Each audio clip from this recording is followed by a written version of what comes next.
Okay, let's call the meeting of the Lebanon Planning Commission to order. Please be standing for a flag salute.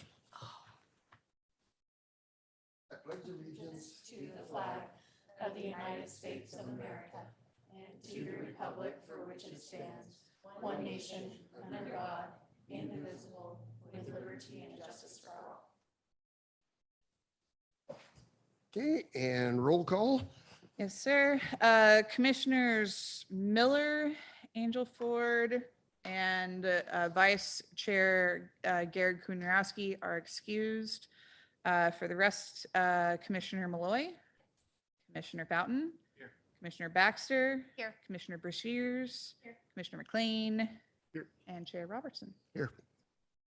Okay, we don't have any minutes to approve. Next item on the agenda is citizens' comment. If anybody with us has anything that they want to address the planning commission that is not on the agenda, this would be the time to do it. And seeing no movement, we'll move on to our public hearings. We've got 3 public hearings, all recommendations to the city council should we decide to go that direction. And before we get into them, we don't need to do that.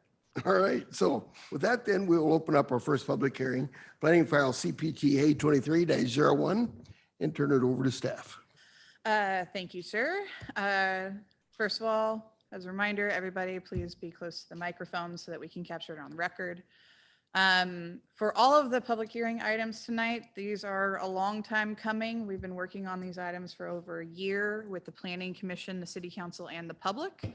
So this is going to seem rather repetitive, but it's the final approval process for the economic opportunity analysis, the housing needs analysis, and the housing production strategy. So first up is the economic opportunity analysis.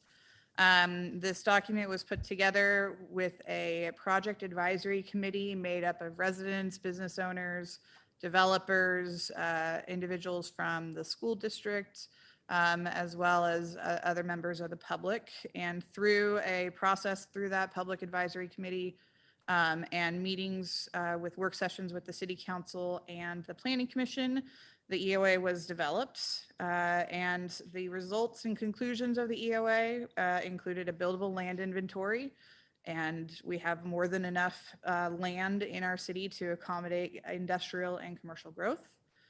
Another conclusion was that it identified wetlands as a large constraint for industrial development as we continue forward, and that's something to work towards as a policy and a goal.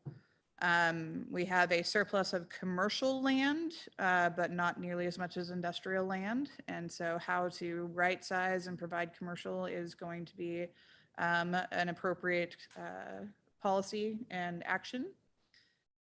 We have a variety of sites in different sizes and locations that accommodate a wide range of development opportunities. So it's not all focused on just trying to get in the big industrial developments like Lowe's. It's a mix of smaller developments, and we have a handful of sites large enough on their own to be able to accommodate a larger development. Other than that, you'd be looking at trying to do some consolidations. And so we do have a good mix. We can always try to get larger opportunities by that consolidation option. We do have unique opportunities to grow, specifically because of the hospital and Western University here. We have the ability to grow the job force related to those. And we generally have the infrastructure in place to be able to accommodate the commercial and industrial developments. So those are the general conclusions of the economic opportunity analysis. Included is a proposed amendment to the comprehensive plan, chapter 5 for economic development, which is an inclusion of the goals, and policies that were proposed through the project advisory committee and council and planning commission work sessions.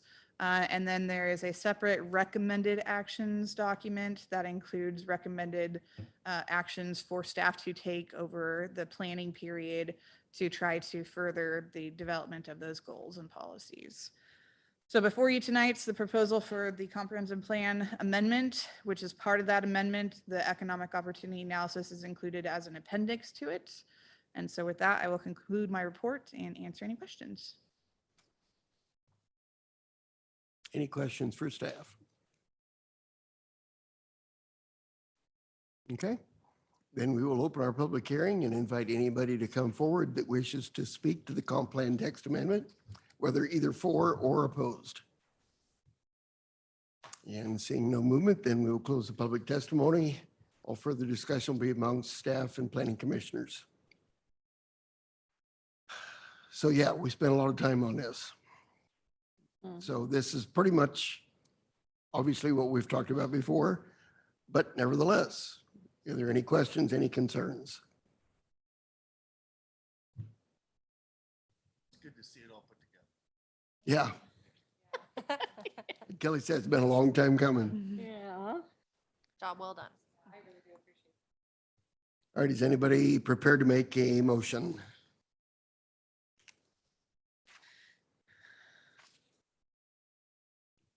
I will. I move that the Planning Commission recommend approval of the comprehensive plan amendment and economic opportunity analysis to the City Council based on the written findings in the staff report and direct staff to draft an order of recommendation incorporating the findings and conditions of approval. Okay, is there a second? All right, any further discussion? All those in favor of the motion, please say aye. Aye. Those opposed? Motion carries unanimously. All right, moving on to our second public hearing, CPGA 23-02, and turn it over to staff. This one is a longer time coming technically, but it's also a bit of a formality. The housing needs analysis was put together in 2018 and finalized in 2019.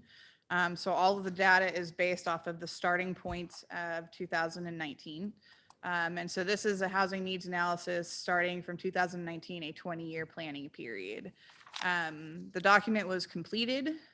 We never did a formalized amendment to the comprehensive plan because technically in the documents, there was no recommended actions or change to policies or goals. However, state law changed after we finished the document. That requires us as part of the new housing package to actually adopt the housing needs analysis per ordinance. And so it is before us tonight with the proposed amendment to the comprehensive plan that basically changes out the old demographic data associated with it with the new housing needs analysis.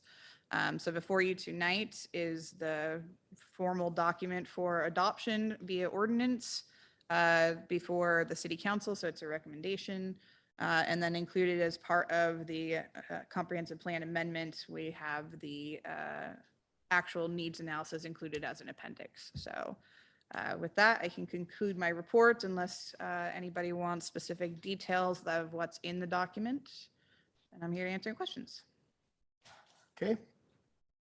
This has been a little longer time ago and some of our commissioners weren't with us at that time. I was going to say the names in here in the beginning are different than. So any questions for Kelly?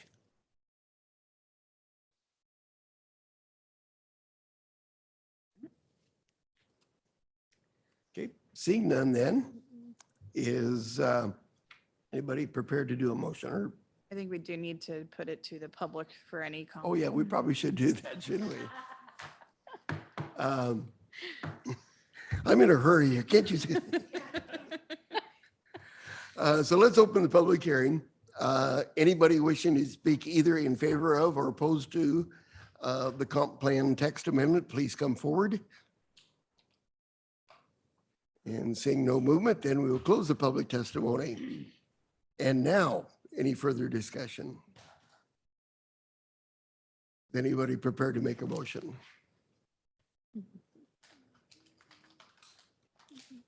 I will. I move that the Planning Commission recommend approval of the comprehensive plan amendment and housing needs analysis to the City Council based on the written findings in the staff report and direct staff to draft an order of recommendation incorporating the findings and conditions of approval. I'll second. Is there a second? I will. Okay, been motioned and seconded. Any further discussion? All those in favor of the motion, please say aye. Aye. Aye. And opposed? Motion carries unanimously. All right, moving right along. Our third public hearing.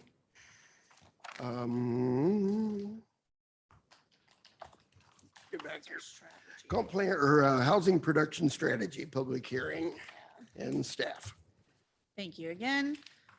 This one was probably the most talked about and contentious document that we've worked on over the last year, year and a half.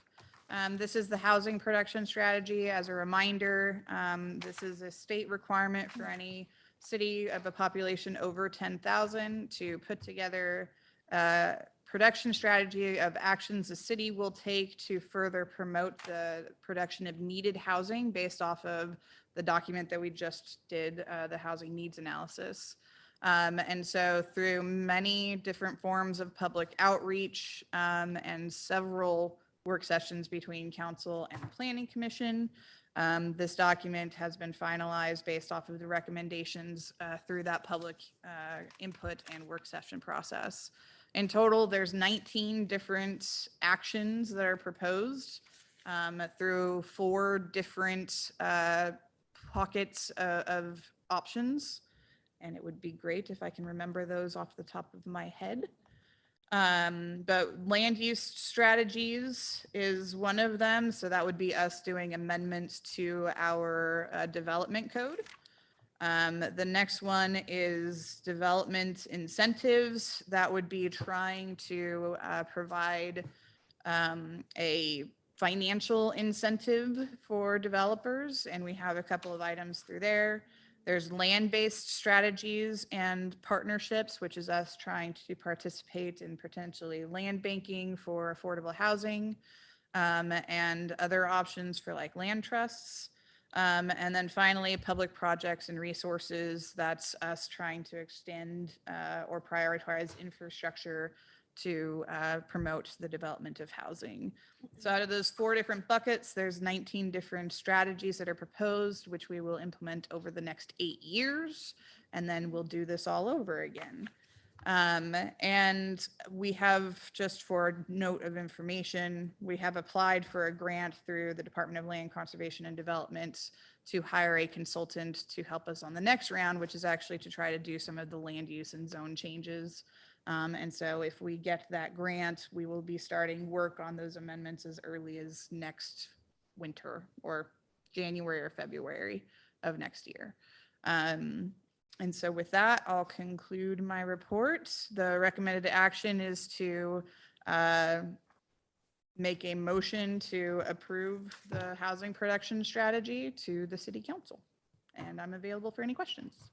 Okay, So, any questions? so Kelly, on that, you're hiring a consultant to try to, they're going to work on these 19 different actions. It would only be to work on development code changes. So the focus is on the 6 that are within the land use zone changes. And we're actually not proposing to do all 6 of them at the same time. We're trying to Somebody wants to bundle keep their them sanity. together of changes that make sense and how they would overlap. Okay. So I think we're trying to do 3 or maximum of 4 of the action items associated with the land use.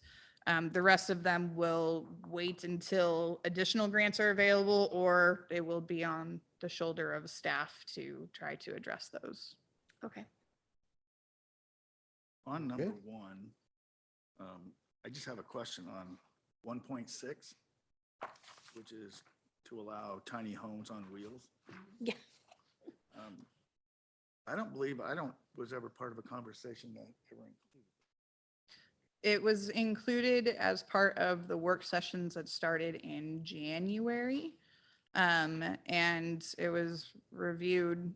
It was not a large topic of conversation out of all of them, but it had been included, not as the first draft, but towards the middle of the process. And so there was work sessions that included that conversation.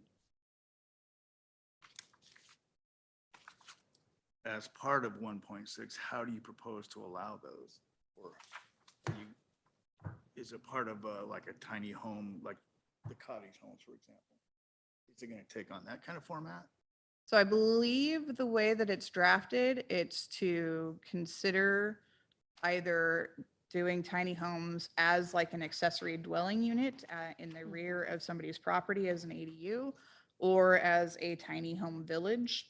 We do not decide as part of the housing production strategy how it would look like, what it looks like, the density of it, the development standards.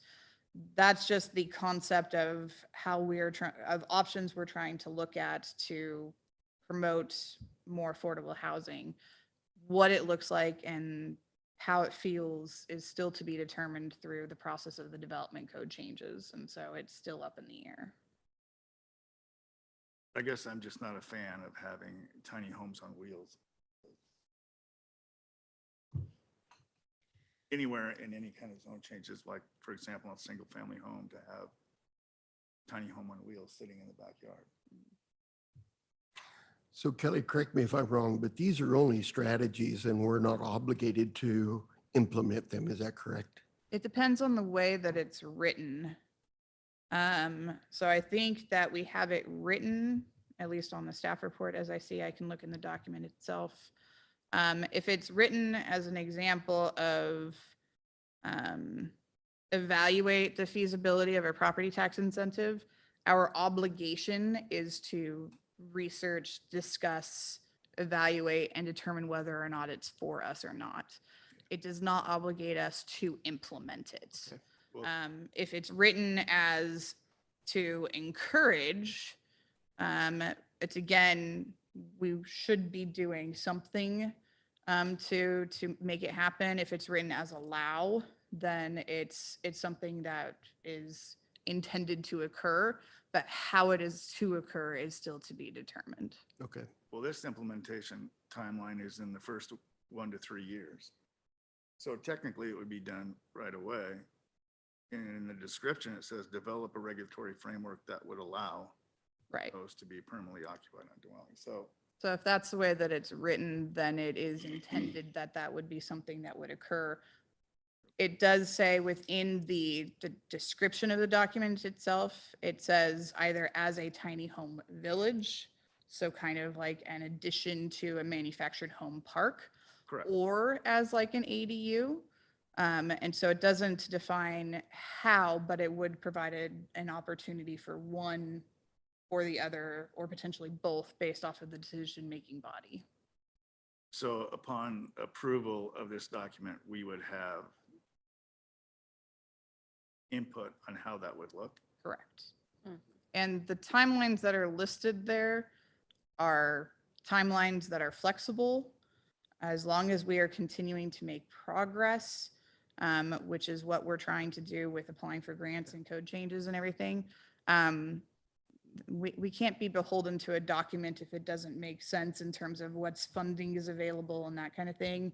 And so as long as we are making progress midway point and can report that we're making progress, it's not something that has to happen within that exact time frame. But for all of these items, there's nothing that is finalized. These are just the strategies that we've agreed to work on. There is a lot more work to be done to get us to a point where we're going to be comfortable with whatever the code would look like Okay. for the Well, I'm implementation. not opposed to 1.6 as long as we're going to have input on how that would be implemented and what it would look like. On all of them, we will continue to have input from public and from planning commission and city council. So these would need to be self-contained then, if they're on wheels, Yes. these tiny homes. So if we had them in a park or whatever, it would be like having an RV park, correct? In theory. And so like right now, state law says that for manufactured home parks, you have to allow for RVs to be within a manufactured home park.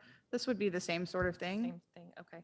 You were mentioning an ADU, so I was trying to think of how that would work as an ADU in someone's backyard. You know, I was just visualizing the way It that wouldn't would work be. for everybody's backyard, but it might be an option for some if that is something that the planning commission would want to authorize. Well, I'll tell you what I think. I think that anything that's going to happen in this Bible right here is going to depend on whether or not it's economically feasible, whether or not somebody's going to build it, and whether or not somebody's going to buy it. Yeah. Otherwise, this thing is just a bunch of paper. So that's what it's going to boil down to when it comes to decision time. Okay. Any further questions? All right, then we'll open public hearing and ask anybody that wishes to address the housing needs analysis to come forward and speak in favor or opposed. You feel like part of the group already. My name is Regina Thompson. I live at 594 West Sherman. I guess this isn't a formal hearing, so you don't need that stuff. As long as it's on the record, it's fine. Okay. I personally, I like the idea of ADUs. I think it allows, extended family or renters, gives someone the ability to make some more money off their property. And when we look at affordable housing, definitely from what I'm seeing, Lebanon doesn't have it anymore. So I was kind of looking at, what does rental cost now? What, because it's been a long time since I rented, it's like $1,500 a month. So I like the inclusion of those options because I think they can be used to maybe have some lower cost rents, but they're not done with a large developer. We see members of our own community benefiting from. You put an ADU in back for your young adult child, they move on, you have a rental or a house for a caregiver. So whether they're on wheels or not, that doesn't matter to me. I'm not gonna spend that much time looking at them. But I do think it's a good idea for infill and to use land in the larger lots. Okay, thank you. All right, then we will close the public testimony portion. All further discussion among staff and planning commissioners. Any further conversation, any further discussion, concerns? I will tell you that upon approval, this is going to give us job security for a while. Yeah. Not sure it pays the bills. Yeah, I'm not sure. Yeah. All right, anybody prepared to make a motion? I will. I move that the Planning Commission recommend approval of the housing production strategy to the city council based on the written findings in the staff report and direct staff to draft an order of recommendation incorporating the findings and conditions of approval. All right, it's been motioned and seconded. Any further discussion? All right, all those in favor then please say aye. Aye. And opposed? Motion carries unanimously. All right, and that concludes our public hearings. Commission business and comments.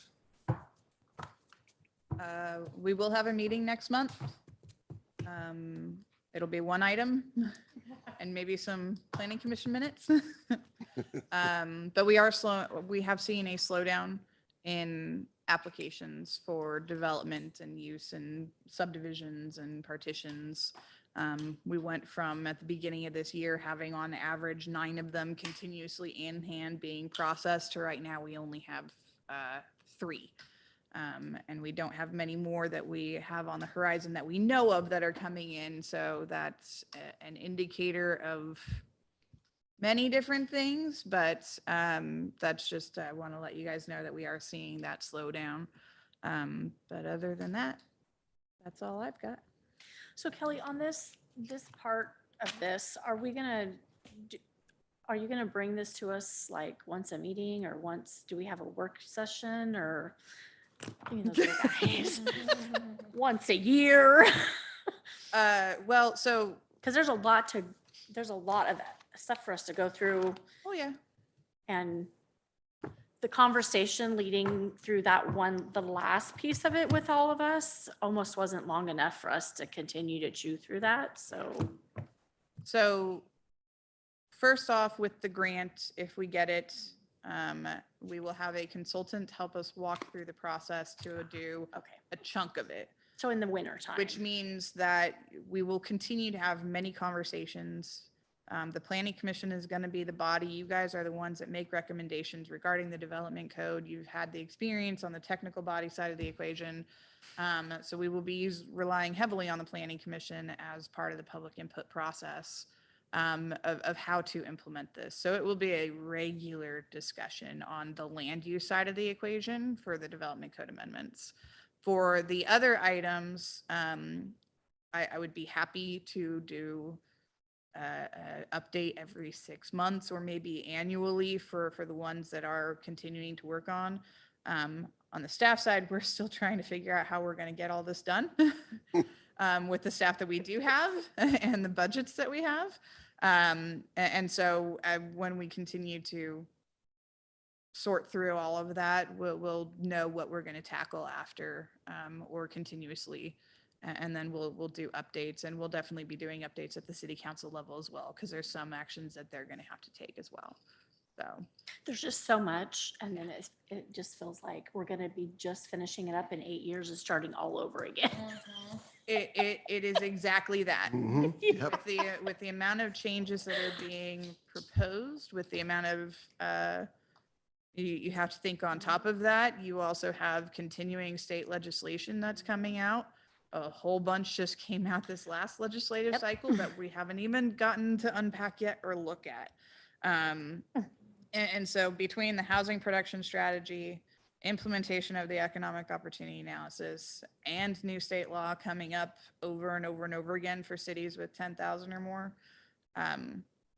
we're going to have to figure out how to manage that with the minimal staff that we have, which is me putting together all these documents. So, Kelly, to did work. you put this together yourself? well, I mean, I didn't write the documents, but the staff reports and all that kind of stuff come from me. Yeah. I think Cascade, wasn't it Cascade Partners or? Cascadia Partners did the housing production strategy. FCS Consultants did the housing needs analysis, and Echo Northwest did the EOA. So those are documents that they put together. I just put the other stuff together. I appreciate all your work. It's a lot of work. It is. Yes. And printing it out is. Well, that part does, you should go in and give cookies to our staff at the front counter. They would appreciate it. Yes. She's my cousin. She's Yeah. probably cursing me as she's talking. Pretty much. Oh, my goodness. Okay, Yeah. so it's days like today that makes me think Lebanon needs a Dairy Queen. Oh, my gosh. If I could So- have one more day. Chipotle is coming along a lot faster than that. Chipotle has their facade improvements moving forward, and they have plans in for their tenant improvements that we're still working through. Panda Express has their plans that are already finalized, and we anticipate having their permits issued this week. And what was the other one that you wanted to know about? Chipotle. Dairy Queen. No. From my understanding, because I actually asked this week to get an update, they are currently out for bid for contractors. And once they sign their contractor bid, they will be pulling permits within the next 10 years. Except the approval will be expired. Panda Express is going on the Rice parking lot at the corner. Yep. Yeah. They're getting more and more creative of where they can stick little restaurants out. That's for sure. Just all those big parking lots.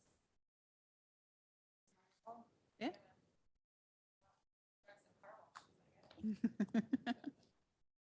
All right, anything else?